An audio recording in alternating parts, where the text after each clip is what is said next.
Let's find out what my next guest says. She's Melanie Eusebe. She's chair of the Black British Business Awards and joins us now. Melanie, you don't like this cartoon at all. Why not? I think that it... hello, Julia. Hello, sorry. Quite right. I should have done a hello.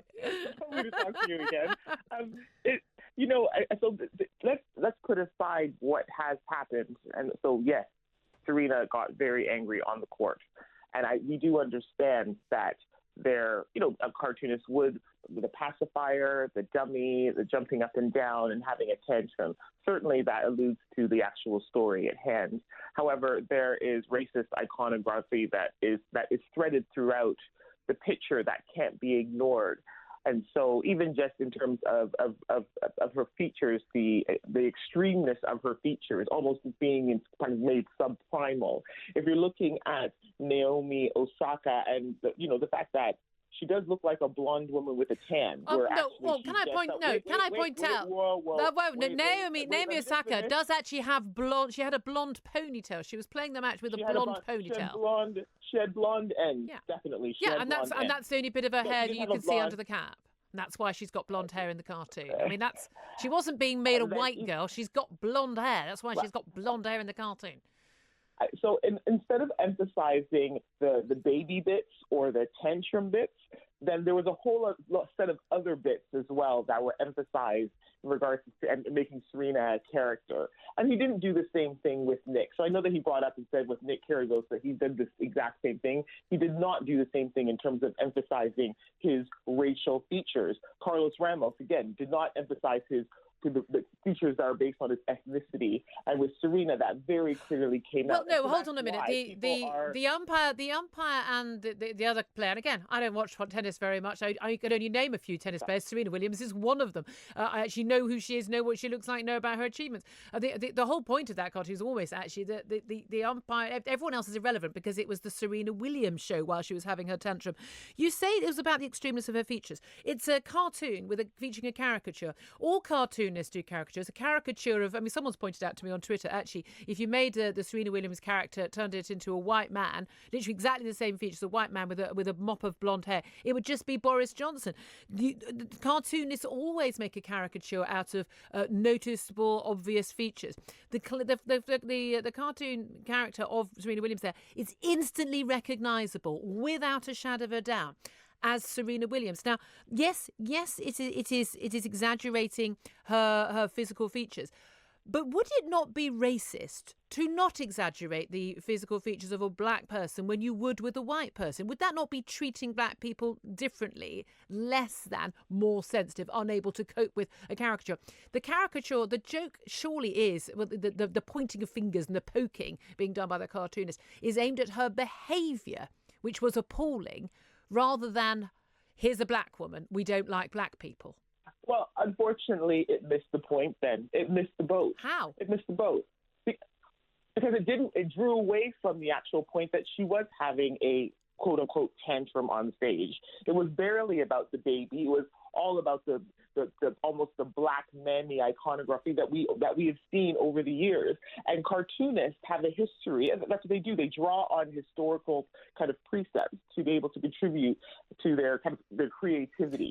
Are you honestly saying, Melanie, that caricature if you're not aware of black manly iconography and then you mimic it again? No, I'm not saying if the cartoonist is not aware of that, he knew exactly where he was going. He knew exactly where he was going because every cartoonist worth their salt, and he is a good cartoonist, so we can't take that away from him, knows exactly where he was going in terms of exaggerating those features and making them almost sub-primal. But this is the point. Okay, I absolutely understand that there have been horrible, nasty, racist images in the past, and probably still in existence now, from people who wanted to paint black people as being a certain, every black woman as a certain way, and this idea, this trope of the angry black woman. So you hit the angry, you hit the black, you hit the woman as well. You've got all three as causing offence. But how could you ignore that history? Because this wasn't a caricature of black women or even of angry black women. It was. It was a caricature of one incredibly famous, incredibly powerful, incredibly rich, spoilt brat who was having a tantrum. You can't tear away one from the other. You can't tear one away from the other, Julia. So Serena Williams can be a world-class tennis player. She could be amazingly successful, a wonderful icon for young women everywhere to emulate. But she's always going to be black, and that's her only identity. Are you not What? actually? No, are you not? Are you what I'm not? saying, Julia. Are Please you not don't twist making my her words. race more important than her achievements? No, Mark did. Mark did. In the image. Should he have drawn a caricature of Serena Williams as a white woman, as a skinny black woman, as a white man? I mean, would that have made it okay? Of course not. No, because it wouldn't have looked like Serena. It's creative license. And he took creative license and he went to the nth degree. He went to the nth degree. He went over and above and beyond. So there would be a cartoon version. You would accept that cartoon if for instance, if she, in every aspect of that cartoon, as long as her features, as long as she hadn't been made a caricature. If it was, for instance, an exact replica, if he'd actually just done a line drawing of her face from a photograph, that would have been acceptable to you. He is a cartoonist, and that is his craft and his trade. No, I just asked you that. Would that have been acceptable to you? No, of course not. So, of course not, because it wouldn't have been what you're saying is, because he's an artist. What you're saying is, cartoonists aren't allowed to laugh at black women. Is that what you're saying? No, Julia, of course not. Well, no, what are you saying? For the purpose sake, what I am saying is that he is a cartoonist. That is his craft and trade, and he borrowed from racist iconography in order to emphasize the points of his trade. That's it. And that's what I'm saying. So if he had done a drawing of Serena Williams that was literally taken from a still photo of her having that tantrum, and there had been no exaggeration of her features, no caricature whatsoever, but exactly the same cartoon in every other way, you're saying that would still have been unacceptable to you? No, I wouldn't have. Of course not. No, of course not. You just did. He is a cartoonist. He's a cartoonist, so let him do what he does, right? Like that's his craft and trade. What I'm saying is that he overemphasized in his craft, in his application, he overemphasized the black, like sub-primal nature. That's what he did. And in drawing Serena, and he did not apply that across the board, and he does not apply that across the board. Okay, are you aware that the cartoonist Mark Knight has, the paper is hitting back. They've got a whole load of politically incorrect cartoons on the front cover. Yes, I applaud them for that, I have to say, standing up for free speech. But, the threats of violence against the cartoonist have been so great that he's had to close all his social media accounts. I mean, you are aware that only a few years ago, 12 people at Charlie Hebdo magazine in Paris were murdered because of a cartoon of Mohammed. Are we in rather dangerous territory where people are threatening violence against someone for a cartoon? Yeah, definitely. No one should be threatening violence for anything. And in terms of free press, then that is shocking and abhorrent. And I would not want that to happen to anybody.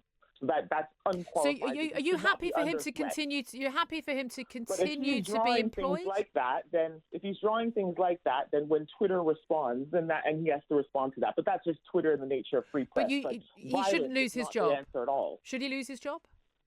No, I don't think he should lose his job because that was sanctioned by his paper. So no, he shouldn't lose his job. However, when you put things out there like that, what happens is that people are going to respond via Twitter. And that is the exchange of freedom of press and freedom of speech, and that's what's happening here today. So that's absolutely fine, but violence is never the answer. And I do feel horrible for him because that should not be the case. Let's end on that wonderful note of agreement then. Melanie Eusebe, thank you so much for joining us.